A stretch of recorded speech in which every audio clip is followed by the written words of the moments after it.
It's no problem for Madam.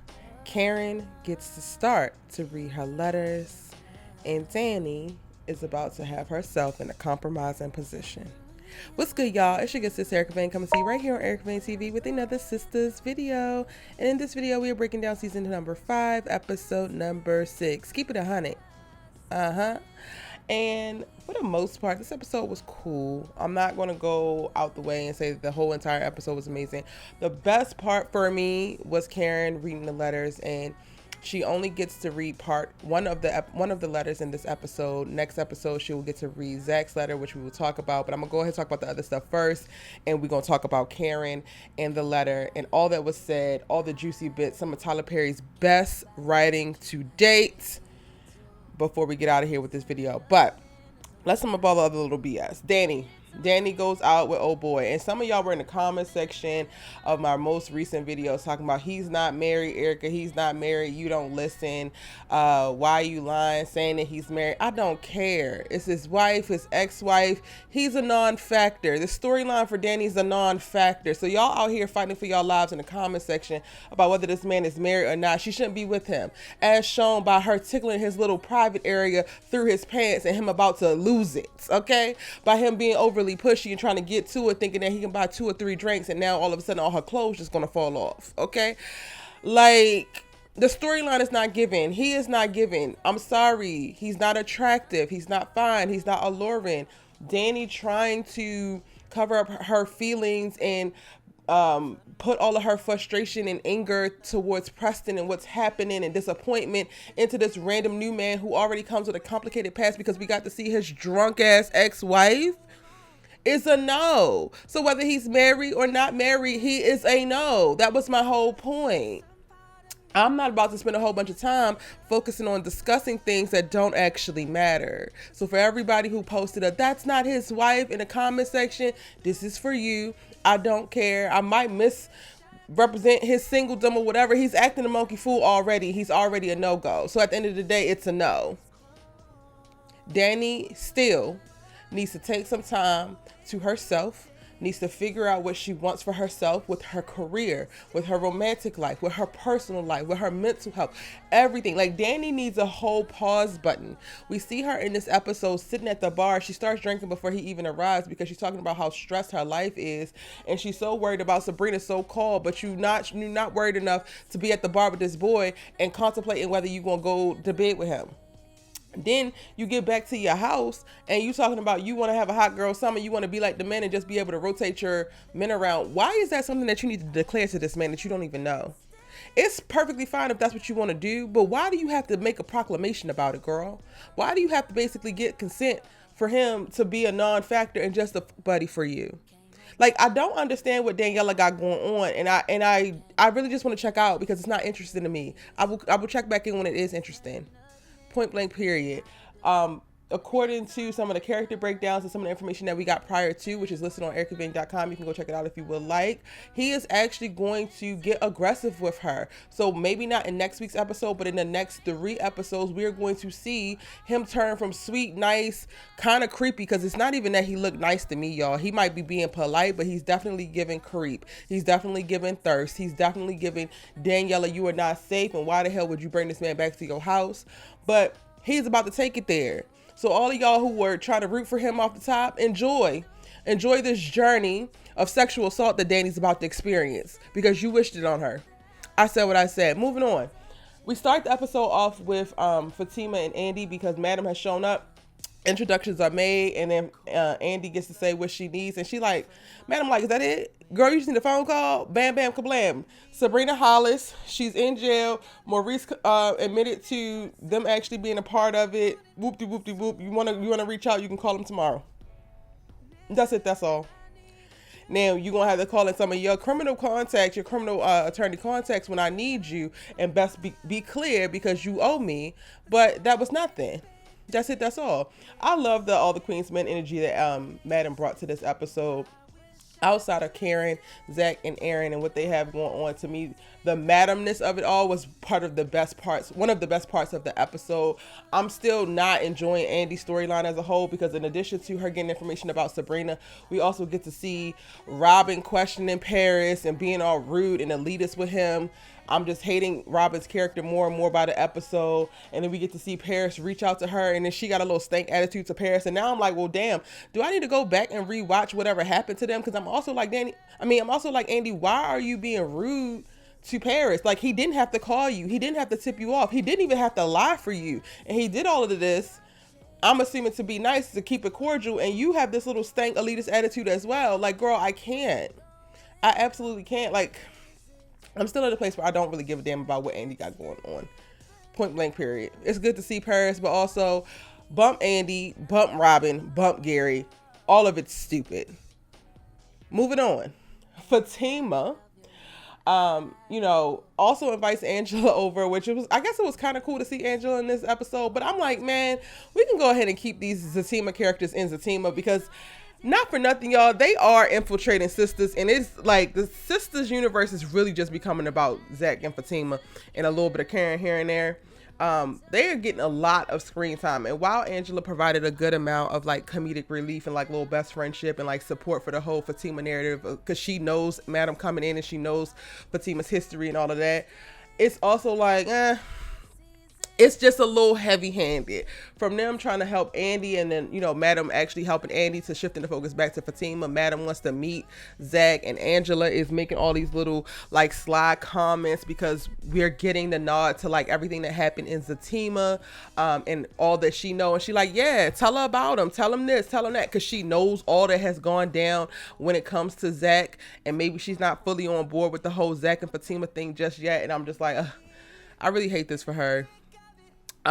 If Zach don't figure it out and get it together soon, now that Madam has entered the chat, he gonna have a problem, because I don't know if Fatima revealing every single detail, which I hope she don't, but Fatima revealing every single detail that has happened in their relationship is going to have Madam on his ass, period. Madam don't play that. She would have not let him got away with half of the stuff that Fatima has let him get away with, and it probably will be a problem. I ain't even gonna hold y'all. It probably would be a problem.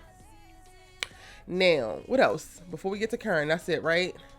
Danni trolloping, Andi still being ridiculous, Fatima struggling. We're going to come back to Fatima because she also pops up at the end of the episode, and I was just like, God damn it, Fatima, why didn't you stay your ass home? I really do love you, Fatima, but this is the time that I really needed you to stand strong and secure in your relationship and the home that y'all are building, and leave that man to handle his business, okay? Because this is about to shift the narrative of whatever's happening over at that house, and I just want us to get through it. With that said, Karen. Y'all, I don't give a damn if you do not like Karen. At this point, moving forward, do not tell me. Do not post it in my comment section.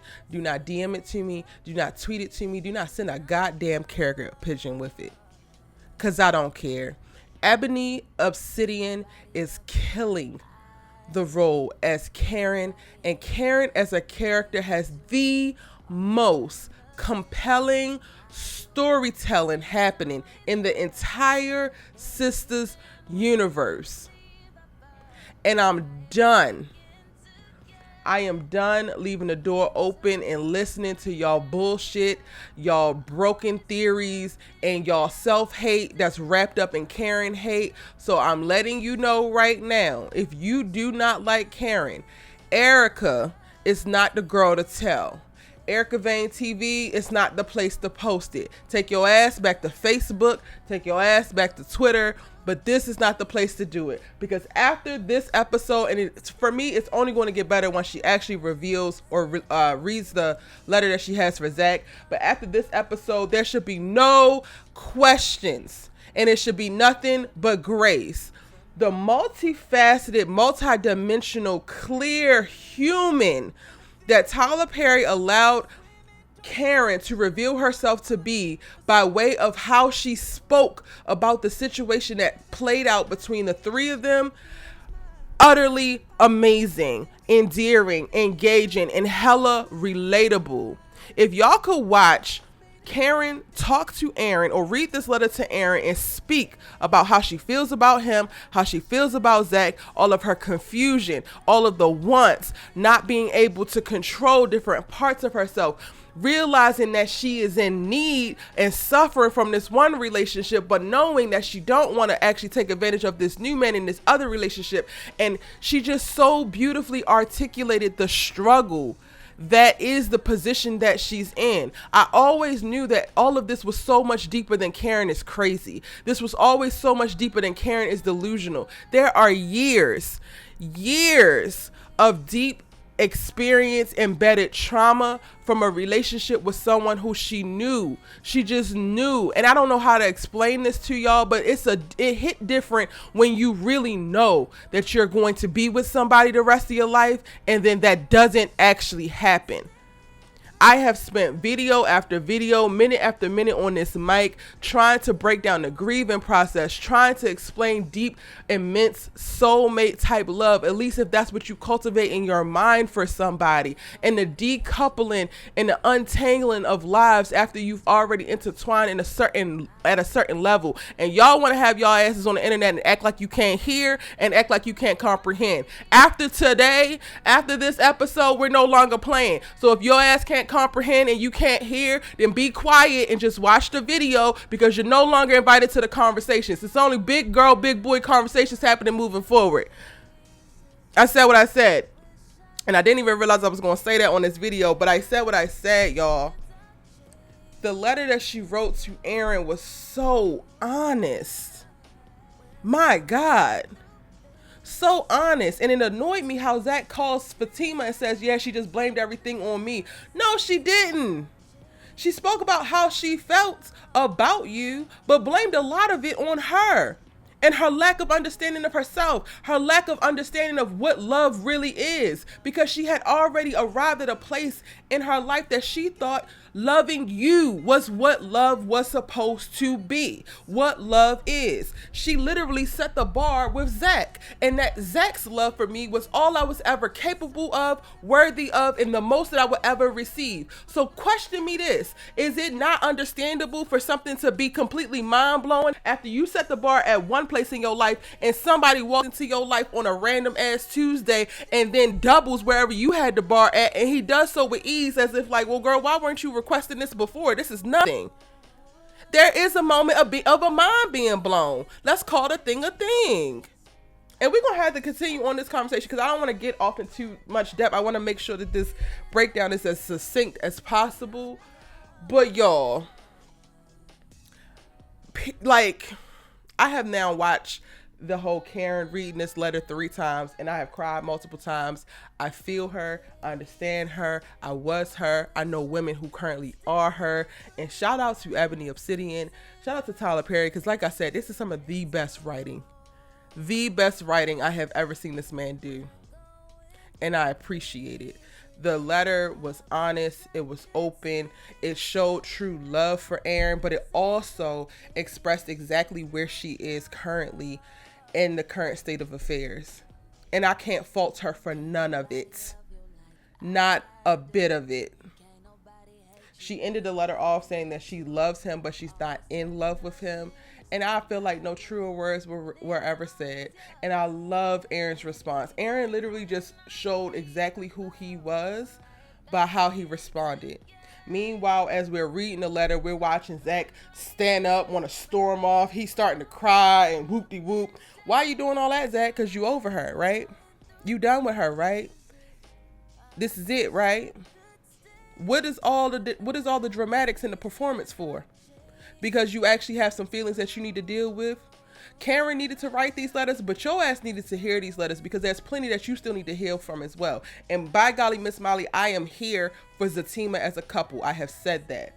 The ship has sailed, it has passed, and I am really looking forward to seeing what happens for Zach within the relationship with Fatima. But that does not mean that he don't still need to deal with and heal from his relationship with Karen. And too many of y'all are out here looking at it a little bit too black and white, because just as much as Karen was in love with Zach, Zach was in love with Karen, and both of them had a very short-sighted idea of what love is and their capacities for love. And at the various stages that they are on their life journey, they were not able to meet each other as each other's best selves at the same time. Zach is just now walking into his best self. Karen gave Zach her best self, and he shit on it every chance he got. He cheated on her. He gave her diseases. He disrespected her. He spent her money. Called a thing a thing. You can still love Zach and say, you were trash, bro. That was not the move, bro. You were hurtful and selfish, bro. And again, if you can't have that conversation, if you can't be honest because you too focused on being delusional in your love and obsession of one character and on one person, and we don't want to be honest, you're no longer invited to the table to actually have a conversation. If you're going to watch my videos and enjoy the content, cool, but don't speak up with your ignorance, because I'm done. Tyler Perry done given me a beautifully written letter, and I'm praying that Zach's letter is as honest and beautiful as well, just as visceral as well, to just make you feel all that she's feeling as well. And then now it's a new level unlocked. It's only adults having conversations, baby, about these people. Again, I said what I said. Argue with y'all's mamas. Now with that said, y'all, I'm gonna get ready to wrap this video up. Before the episode ends, we're about to sit down and have Karen read Zach's letter, but Fatima shows up, and I really wish she didn't. Okay, so two things. I really wish she didn't show up, and I really wish that Karen can get through reading the letter the same way that she read Aaron's letter, regardless of Fatima being there sitting right across from her. And then another thing, I get that you want to support him, Fatima, but if you're going to be there, I'm going to need you to go sit in the kitchen, honey. Sit where you can hear, but let her be able to look at this man and say all this, because this is it. This is the final frontier. This is speak now or forever hold your peace. And we actually don't need your big ass eyes staring her in her face, judging her based off of what she's about to say. Just let her get it out so that they can both be done. And then this is another thing. I don't want Zach there, I don't want Fatima there, not just for Karen. I don't want Fatima there for Zach, because I don't know if Zach is going to be 100% honest in his response anymore, because a part of him is really going to be thinking about his relationship with Fatima. And if he says this other thing, or if he is as truthful, will Fatima leave me? Will Fatima be mad at me? Yada yada whoop-de-whoop. And I hate that for them. I really wanted this to be a pure moment of them being able to all say whatever the hell it is that they gotta say, clear this table and move on, because the toxicity it's enough. The problematic decision making and raggedy ass fighting is enough. And shout out to Mama Lisa, because while Zach is throwing all types of damn fits, she said, you know what we not gonna do? That toxic masculinity. Yeah, we ain't doing that. Maybe I'm channeling the spirit of Mama Lisa, because I'm now talking about we ain't doing no childish conversations. We not doing no, all of that. And with that said, y'all, I hope you enjoyed this breakdown. Let me know your thoughts, as long as they are well thought out and adult-like, mature-like, considering both sides, like, in the comment section down below. Give this video a like since you made it all the way to the end of the video, and I know that you liked it. If you are new here, hit the subscribe button, because I'm your good sis you let it talk TV with, and I'm going to see you in my next video. Bye.